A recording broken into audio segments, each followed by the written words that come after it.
কোন স্ত্রী যদি স্বামীকে একটি কথা বলে, একটি কথা বলার কারণেই ওই স্ত্রী জাহান্নামে যাবে।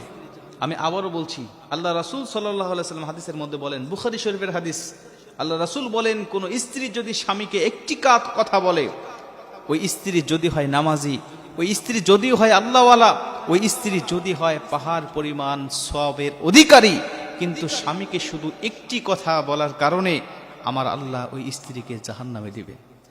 এই হাদিসটা পড়ে অনেকেই পেরেশান হয়ে যায়। এই হাদিসটা আমি যতবার পড়েছি ততবার চিন্তা করি, আমার মা, আমার বোন, আমার স্ত্রীর কথা। অধিকাংশ মহিলারা আজকে প্রতিনিয়ত এই কথাটা স্বামীকে বলে যাচ্ছে।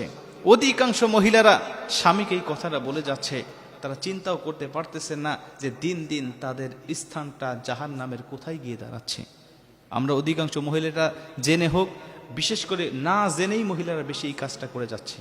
এর জন্য এই বিষয়টা আমাদের জানতে হবে এবং আমাদের মা বোনদেরকে জানাতে হবে।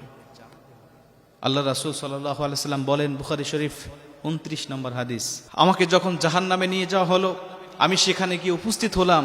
আমি দেখলাম উরিতু নারা ফাইদা আকসারু আহলিহা নিসা ও ইয়াকফুর, অধিকাংশ মহিলারা হলো জাহান্নামী। আমি জিজ্ঞাসা করলাম, জিব্রাইল, কি লা ইয়াকফুরনা বিল্লাহ, এরা কি আল্লাহর সাথে কুফরি করার কারণে জাহান্নামে এসেছে? এদের ঠিকানা কেন জাহান্নামে, আমাকে একটু বলো। এরা কেন জাহান্নামে এসেছে? কি লা ইয়াকফুরনা বিল্লাহ, এরা কি আল্লাহর সাথে কুফরি করেছে? জিবরিল আমিন আলাইহিস সালাতু ওয়াস সালাম ডাক দিয়ে বলেন, ইয়া রাসূলুল্লাহ, ক্বালা ইয়াকফুরনাল আশিরা, এরা আল্লাহর সাথে কুফরি করার জন্য জাহান্নামে আসে নাই। এরা আল্লাহকে অবাধ্য হওয়ার জন্য, আল্লাহর সাথে শিরিক করার জন্য আল্লাহ এদেরকে জাহান্নামে দেয় নাই। এদেরকে জাহান্নামে দিয়েছে স্বামীর অবাধ্য হওয়ার কারণে এবং স্বামীর নাশুকরি স্ত্রী হওয়ার কারণে। মুসলমান ভাইরা আমার, খুব মনোযোগ দিয়ে কথাগুলো শুনে নেবেন। হাদিসটা যদি এখানেই শেষ হয়ে যেত আমি বলতাম না, কিন্তু পরবর্তীতে জিবরাইল আলাইহিস সালাতু ওয়াস সালাম আরো ভয়ঙ্কর তথ্য দিয়ে ডাক দিয়া বললেন, ইয়া রাসূলুল্লাহ, ইয়া হাবিবাল্লাহ, এই সমস্ত মহিলারা কেন জাহান্নামে এসেছে আমি আপনাকে জানাতে চাই। শুধুমাত্র একটি কথা বলার কারণে আমার আল্লাহ তাদেরকে জাহান্নামে দিয়েছে। জিবরাইল আলাইহিস সালাতু ওয়াস সালাম ডাক দিয়া বললেন, ইয়া রাসূলুল্লাহ, ইয়া হাবিবাল্লাহ, এরা হলেন ক্বালা ইয়াকফুরুনাল আশিরা, এরা স্বামীর অবাধ্য হয় কেমন করে আমি আপনাকে বলতে চাই। ওয়া ইয়াকফুরুনাল ইহসান, প্রত্যেকটা স্বামী, এদের স্বামী ছিল, তাদের সাথে ইহসান করেছে, ভালোবেসেছে, প্রত্যেকটা সময় তাদের হকগুলো আদায় করেছে। কোনো কিছুর প্রয়োজন হলে স্বামীরা সেগুলো তাদেরকে দিয়েছে, বাজার করতে বললে বাজার করেছে, মার্কেট করতে বললে মার্কেট করেছে, যখন যেটার প্রয়োজন হবে স্ত্রী আবদার করার সঙ্গে সঙ্গে দিয়েছে।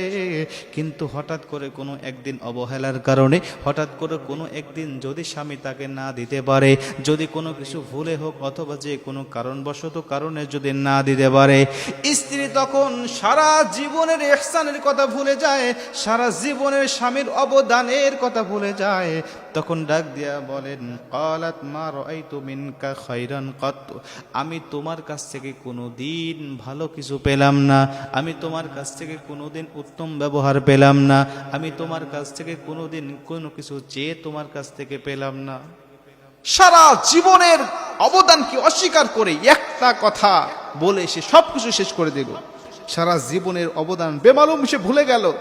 সে বলছে, আমি কোনোদিন তোমার কাছ থেকে ভালো কিছু পাই নাই, আমি কোনোদিন তোমার কাছে আমি ভালোবাসা পাই নাই, আমি কোনোদিন তোমার কাছ থেকে কোনো কিছু চেয়ে আমি পাই নাই, সবকিছু সে অস্বীকার করে বসলো। শুধু এই একটি কথা অস্বীকার করার কারণে, একটা কথা বলে স্বামীর সমস্ত অবদানকে অস্বীকার করার কারণে বিশ্বনবী বলেন, ওই মহিলাকে আমার আল্লাহ জাহান্নামের মধ্যে ঢোকাবেন। আজকে অধিকাংশ মা বোন এই কাজগুলো করছেন। সামান্য একটু ভুল হলে, সামান্য একটু স্বামীর অবহেলা দেখলেই তারা বেমালুম সবকিছু ভুলে যায়। অথচ তারা জানে না যে এই স্বামী তার জীবনের জন্য কতটা অবদান, কতটা কষ্ট করে তাকে ভালোবেসে যাচ্ছে। আজকে অধিকাংশ ব্যাংকের দিকে যদি খবর করি, অধিকাংশ স্বামীরা স্ত্রীকে যেমন ভালোবাসে, স্ত্রীরা স্বামীর প্রতি ততটুকু ভালোবাসে না। ব্যাংকের দিকে যদি আপনি তাকান, শতকরা 90% স্বামীরা ব্যাংকে অ্যাকাউন্ট করার সময় নমিনি দেয় তাদের স্ত্রীদেরকে, আর শতকরা 90% স্ত্রীরা ব্যাংকে অ্যাকাউন্ট করার সময় নমিনি দেয় তার বোনকে, ভাইকে অথবা তার মা বাবাকে, স্বামীকে দেয় না। যেই স্বামী তার স্ত্রীকে এতটুকু বিশ্বাস করে, কিন্তু স্ত্রী স্বামীকে বিশ্বাস করতে চায় না। ফুটপাতে যাবেন, গুলিস্তানে যাবেন, ফুটপাতে আপনি জুতা কেনার জন্য যাবেন, সেখানে পুরুষের জুতা দিয়ে ভরপুর, মহিলাদের কোনো জুতা নাই। আমি একদিন দোকানদারকে জিজ্ঞাসা করছিলাম, ভাই এখানে মহিলাদের জুতা নাই, কারণ কি? বলছেন, হুজুর এখানে কোনো মহিলা আসে না, আর কোনো পুরুষ এই ফুটপাত থেকে তার স্ত্রীকে জুতা কিনে দেয় না। ফুটপাত থেকে নয়, বরং দামি দামি মার্কেট থেকে স্ত্রীর জন্য জুতা কেনে, আর নিজের জন্য এই ফুটপাত থেকে জুতা কিনে নিয়ে স্বামীরা চলে যায়। একটা স্বামী স্ত্রীকে অনেক অবদান আছে স্ত্রীর জন্য, এটা বেমালুম ভুলে গেলে চলবে না। এই জন্য মা বোনদেরকে বলতে চাই, অবশ্যই এই বিষয়টা আপনাকে জানতে হবে। আপনার স্বামী আপনাকে ভালোবাসে, কোনো একটি কারণে হয়তো বা আপনাকে একদিন কিছু দিতে পারে নাই, একটু অবহেলা করেছে বা একটু ভুল করেছে, এটার জন্য আপনি সারা জীবনের অবদান আপনি অস্বীকার করবেন না। যদি করেন তাহলে রাসূল সাল্লাল্লাহু আলাইহি ওয়াসাল্লামের ভাষা অনুযায়ী আপনার ঠিকানা হবে জাহান্নাম।